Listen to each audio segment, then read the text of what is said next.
ये सबसे ये इसराइल को सबसे पहले रिकॉग्निशन ब्रिटेन कौन होता देने वाला, who is Britain to recognize Israel. शुरू से कंट्री जो थी वो फ़लस्तीन थी, उसका नाम चेंज होकर ये इसराइल, ये who gave it recognition, Britain, who is Britain. ये जब से रिकॉग्निशन मिला तब से लेके आज तक घर का मेहमान घर के होस्ट को ही निकाल के बाहर फेंककर उनका घर डिमोलिश करके उनके बच्चों को मार देके उनके ऊपर जुल्म आज से कल से नहीं सालों साल से हो रहा है। तो कहाँ है हमारे सारे गल्फ के लीडर्स जिनके पास अथॉरिटी पावर है, जो कुछ कर सकते हैं? क्यों कोई रिस्पांस उनके पास से नहीं आ रहा है? सिर्फ डोनेशन फ़लस्तीनियों को देने से क्या होने वाला है? आप उनके ऊपर ब्लास्ट करेंगे, फिर आके मरहम पट्टी लगाने से क्या होने वाला है? आप वो ब्लास्ट को रोकिए ना, आप उसके रूट कॉज की बात कीजिए ना। प्लीज गल्फ के लीडर्स, कंसर्न अथॉरिटीज, यूएन, सबसे मेरी रिक्वेस्ट है, और इंडिया के तमाम सिटीजन्स, इंडिया के तमाम अथॉरिटीज, 2014 तक फ़लस्तीनियंस को इंडिया बहुत सपोर्ट करते हुए आया था, मगर अभी क्या हुआ?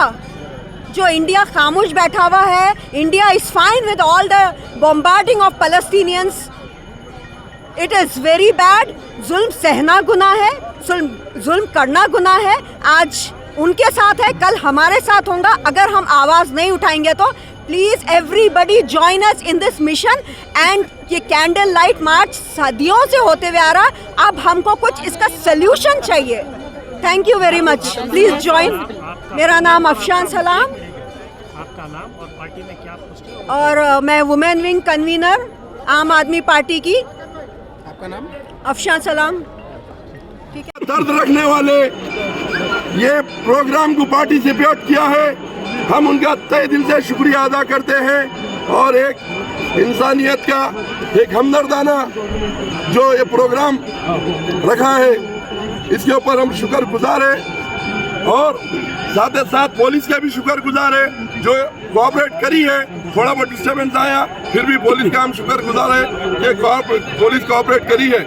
लिहाजा मैं आवाम से पूछना चाह रहा हूँ, अगर हम किसी को रहने के लिए रहम खाकर जगह दिए, वो हमारे पर जुल्म कर रहा है, हमारी जगह तो छोड़ो, और जो हम जगह पर बसे हुए हैं, हम जो दिए तो जगह छोड़ो, हम जो जगह पर बसे हुए हैं वो जगह भी छीने जा रही है, तो कोई बर्दाश्त कर सकता?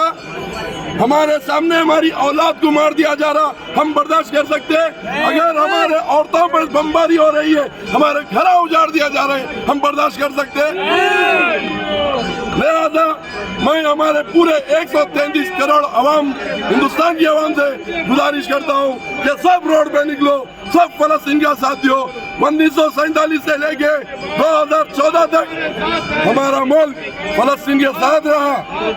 यहाँ तक कि बंजारा हिल्स में रोड का एक नाम यासिर अराफत रोड बनाया गया। इतना हम फ़लस्तीन का साथ दिए, आज 2014 से हमारे को फ़लस्तीन का साथ क्यों नहीं दे रहे? क्या हमारा खून में क्या गड़बड़ हो गई? लिहाजा सबसे अपील है कि इस वीडियोस को वायरल करो। इधर बात कर रहे। आज सारे हिंदुस्तान भर में All India Peace and Solidarity Organisation और दूसरे तंजीम इंसाफ और जो ना आवाज़ तंजीम और तमाम जितने भी सेकुलर लेफ्ट जो लोग हैं मिलके फ़लस्तीन की हिमायत में, चूँकि हम देख रहे हैं कि जनरल असम्बली में जो उनके साथ जो रवैया रहा और उनके दूसरी तरफ इसराइल की जो पुरजोर हिमायत अमेरिका कर रहा है और उनकी दहशतगर्दी जो चल रही है, उसको देखते हुए हम यही कहते हैं कि फौरी इसको आज़ाद मुमलिकत की हैसियत से डिक्लेयर किया जाना चाहिए। महात्मा गांधी से लेकर आज तक हिंदुस्तान की खारिजा पॉलिसी ये फ़लस्तीन की हिमायत में है और हम नहीं चाहते कि वो फ़लस्तीन की हिमायत को ना हटके कोई दूसरी बात करें।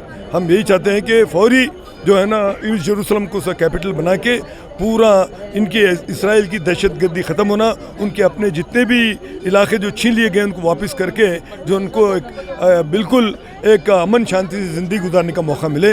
आज उसी के लिए हम तमाम लोग मिलके चार मीनार के पास ये मोमबत्ती का जुलूस रखते हुए हम अपना इज़हार यगानगत कर रहे हैं। सर क्या ये सक्सेसफुल प्रोटेस्ट हो सकता है? आप सोच सकते हैं ये अब सेंट्रल गवर्नमेंट हर चीज़ की पॉलिसी को जो है निकाल रही है, अभी ये प्रोटेस्ट आपका कैसा सक्सेसफुल होगा? नहीं, हम ये क्लास है क्योंकि कई लोग हैं ना इसमें पार्टिसिपेट किए, मैं समझता हूँ आज का सक्सेसफुली हुआ है पुलिस की रुकावट के बावजूद भी। और ये हमारा जो है ना इनके साथ जो इज़हार यगानगत चलती रहेगी जब तक फ़लस्तीन वालों को उनकी इंसाफ न मिले।